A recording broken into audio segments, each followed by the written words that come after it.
At France during the 17th century and the growth of the monarchical state, people's allegiance was to the sovereign and to the nation first, themselves and their family secondary or last.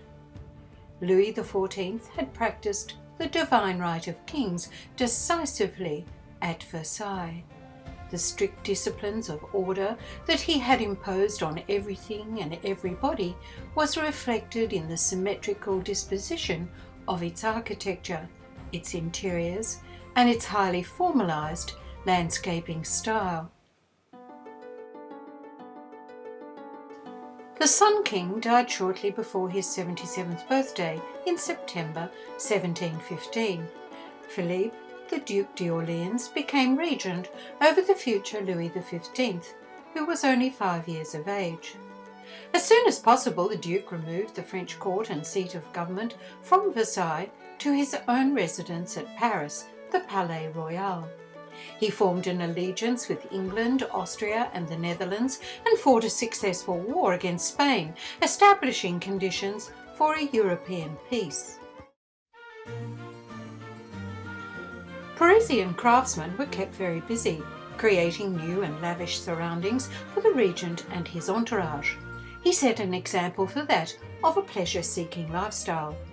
A new set of decorative motifs emerged, and architectural decoration in polychrome, marble and gilt bronze gave way to painted and gilded panelling, whose design incorporated curves and clasps. The word Rococo derives from rocaille, the name for the shellwork and rockwork which was so popular in the garden grottos during the Baroque period. It was meant to be delicately elegant and had a distinct love for asymmetry, with the extensive use of C and S scrolls. In the first half of the 18th century in France, it manifested itself in the decoration of small, intimate, luxurious and harmonious interiors, of which the 18th century, particularly France, was to excel. It reflected the joie de vivre, or the joy of life, and it became a hallmark of a circle of intimate friends. Arabesque and grotesque were two new decorative design styles that emerged into popular culture, both of which had grace and harmony. Originating in Roman imperial ornamentation, arabesque ornament was designed around a central axis, and the grace and delicacy of its form was much admired. It was painted, inlaid, or carved in low relief, and it consisted of a pattern in which plants, fruits, foliage, and figures of men and animals, real or imaginary, were fantastically interlaced. Grotesque ornament emerged from the discovery of wall paintings on vaulting in underground rooms excavated in Italy, chiefly those on the walls of the Golden House, the lavish former home of the Emperor Nero at Rome. It took a very long time for the first archaeologists to understand that originally Nero's Golden House had been at ground level and covered quite literally by the sands of time. Grotesque was a form of ornament that incorporated a series of extra design elements that allowed the design to step out and adapt to an ever-expanding surface, such as vaulting. It was called grotesque from the word grotto because it had been found underground. The designer Claude Audran, 1658 to 1734, and the architect Jean Bourbon, 1637 to 1711, became masters of the new ornamental styles. Bourbon had been a designer to the court of Louis XIV after Charles Le Brun's death in 1690. Many of his delicate designs early in the 18th century preview the frivolity of a new emerging style that loved naturalistic motifs, sprigs of flowers, bright clear colours, especially greens. He designed the jewelled wedding clothes and the private apartments of Philippe de Orleans when he married his cousin, the youngest legitimised daughter of Louis XIV, Françoise Marie de Bourbon, in 1692. Orléans proved his flexibility, producing everything from designs on walls to designs on musical instruments like harpsichords. He also designed patterns for embroidery for church vestments and stained glass windows when he worked at the Gobelins manufactory in 1699. His work was extremely popular in Sweden, and he had a profound effect on later artists, including his student painter Jean-Antoine Votto, 1684 to 1721. He became the most acclaimed painter of the early years of the 18th century. Votto developed a genre known as the fête galante. It was a highly personal style in which the sophisticated pleasures of the beau monde were rendered poetically. His vision and preference for worldly elegance was widely emulated. He created a lighter style of grotesque decoration, which he also adapted for tapestry design. His fête galante scenes served as models for objects of beauty and desire, such as the statuettes being made at the new porcelain factory at Vincennes. His death, aged 37, was indeed tragic. His delicate palette of colours and sensitivity to a subject was much admired during his short lifetime, and he would have a great influence on form and stylistic change well into the future. By 1720, Paris was an overgrown village, bearing very little resemblance to the city that we know today. Although redevelopment had begun in some quarters, overall it was still a city of narrow streets. They were noisy, filthy, smelly, and surrounded the houses of rich merchants. There were dreadful traffic problems, and following rain it was not possible to walk in the street without getting mud up to your knees.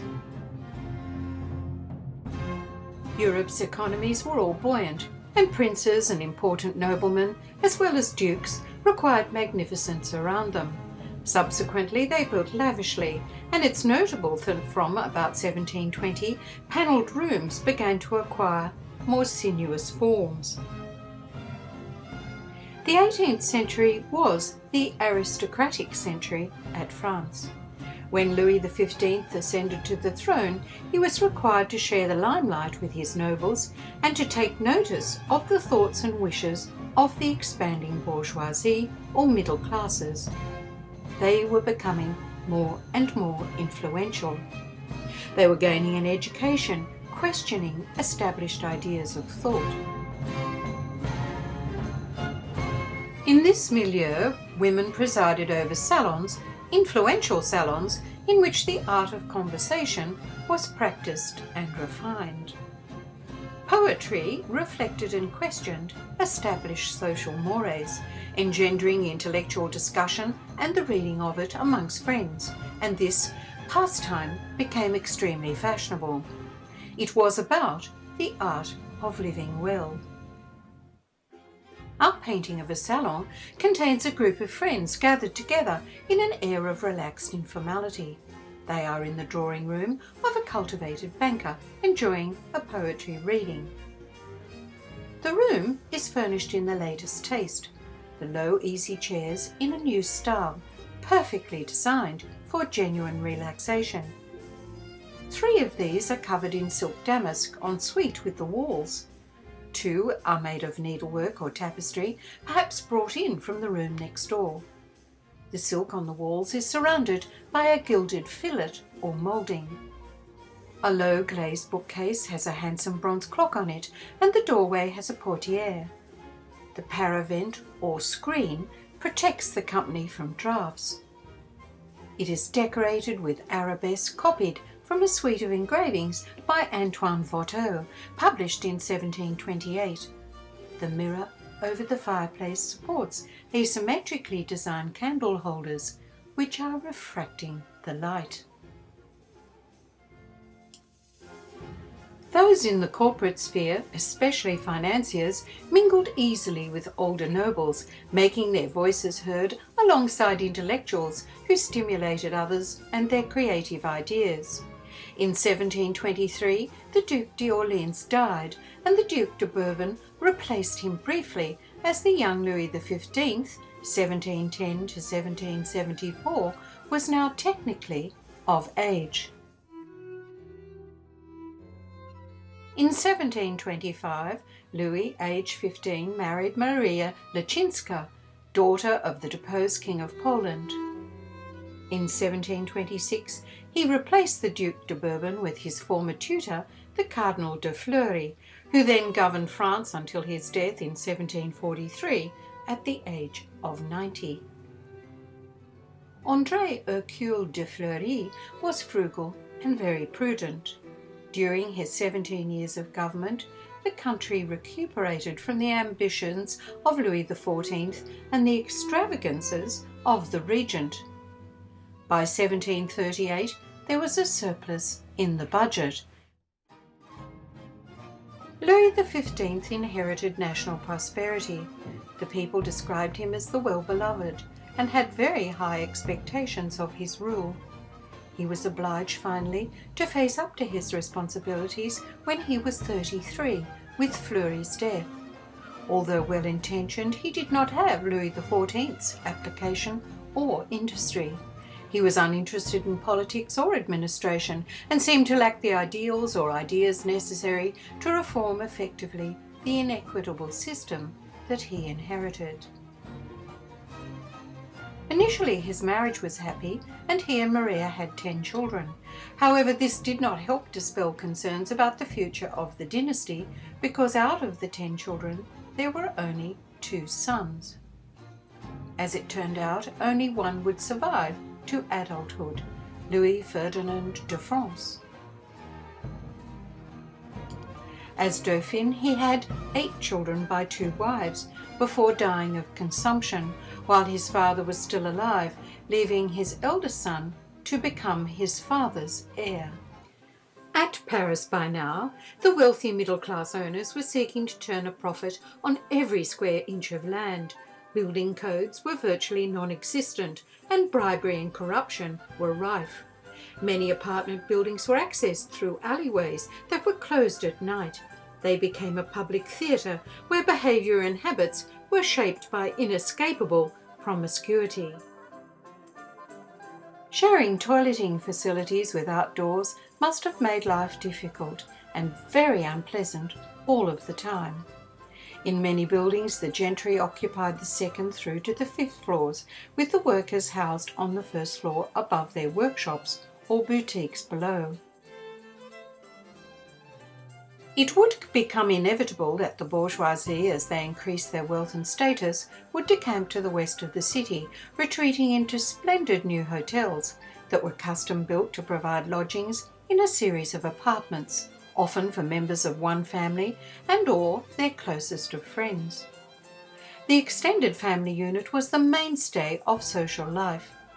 The Faubourg Saint-Germain, a newly fashionable quarter on the left-hand bank of the Seine, boasted many fine houses. One of the most influential teachers of architects of the time, Francois Blondel, pronounced that noble staircases should be made of stone. Wooden staircases were now considered only suitable for servants. Stone staircases were embellished with pilasters, niches, and decorative sculpture. They were disposed directly onto a vestibule, where servants waited to greet guests who were then led up to the salon on the piano nobile, or the noble 1st floor. In this main ceremonial reception room, banquets took place in the afternoon, because the time of the dinner hour was 3 p.m. One of the main purposes of having a great feast was to display your wealth. Silver and porcelain were arranged in multi-tiered buffets, with serving dishes, bowls and tureens arranged in patterns around a major centerpiece. Chocolate was luxurious, served from splendid silver gilt pots whose writhing decoration accommodated the rhythm, the flowing lines, and the sinuous ornament of the newly fashionable Rococo style. The distribution of rooms became one of the most important and admired aspects of French interior design, and a separate discipline in architectural treatises of the period. The main difficulty for architects was to reconcile the noble classical proportion of an exterior while arranging the rooms inside in a practical and comfortable manner. The lesser aristocracy was often content with lodgings which, although they might be on a smaller scale, were often very finely decorated. The relationship between textiles used for interiors and clothing are beautifully illustrated in The Declaration of Love, a painting by Jean-François de Troyes from 1725. Following his marriage in 1732, the Prince de Rohan had German architect Germain Bertrand, 1667 to 1754, design the interiors of the Hôtel de Soubise. Bertrand published the designs for the Soubise, including the Prince's oval Salons, in 1745 in a retrospective volume of his works.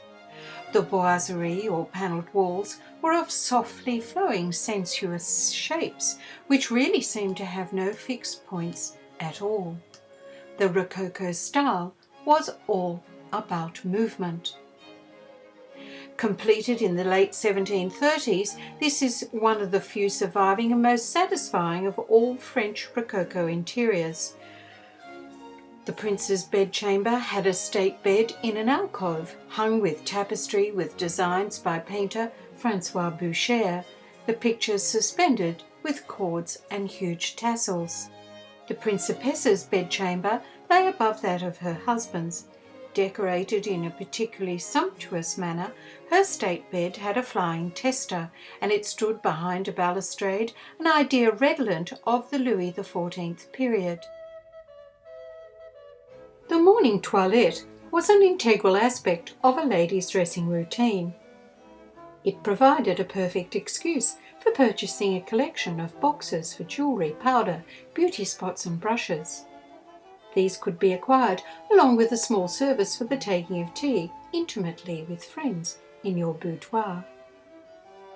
This delightful dressing table is filled with Menacey porcelain, lacquered boxes, silver and glass, from a marchand mercier, from whom it was purchased with the fittings between 1744 and 1750.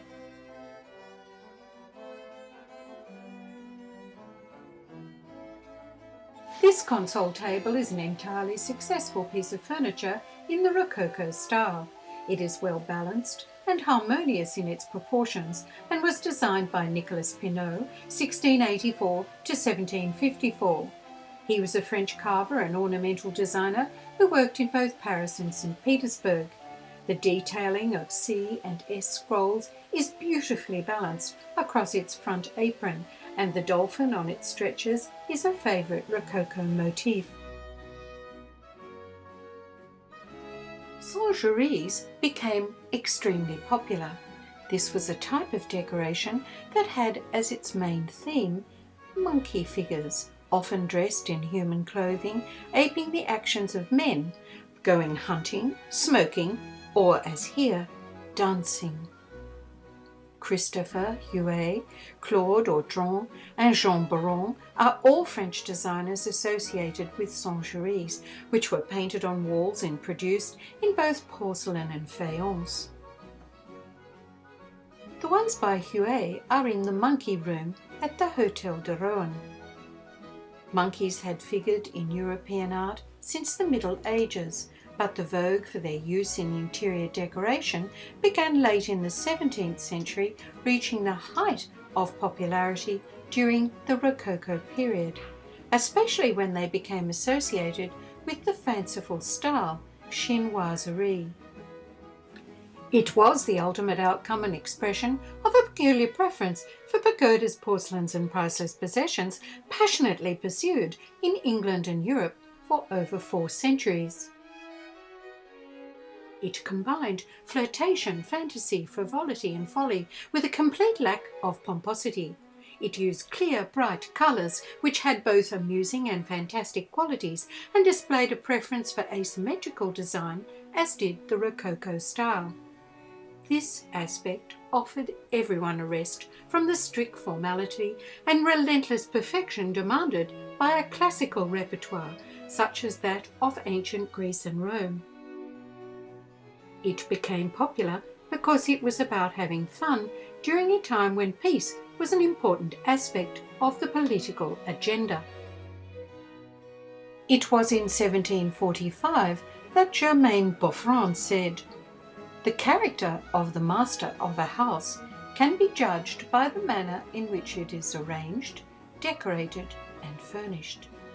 He was affirming that halfway through the century, the occupants' social status or aspirations were clearly discernible not only through the architectural shell of the house they occupied, but also through the distribution, the use, and the contents of the rooms within. And now it's time for us to take a break until we come back to part 2 of The Art of Pleasure is a Serious Business.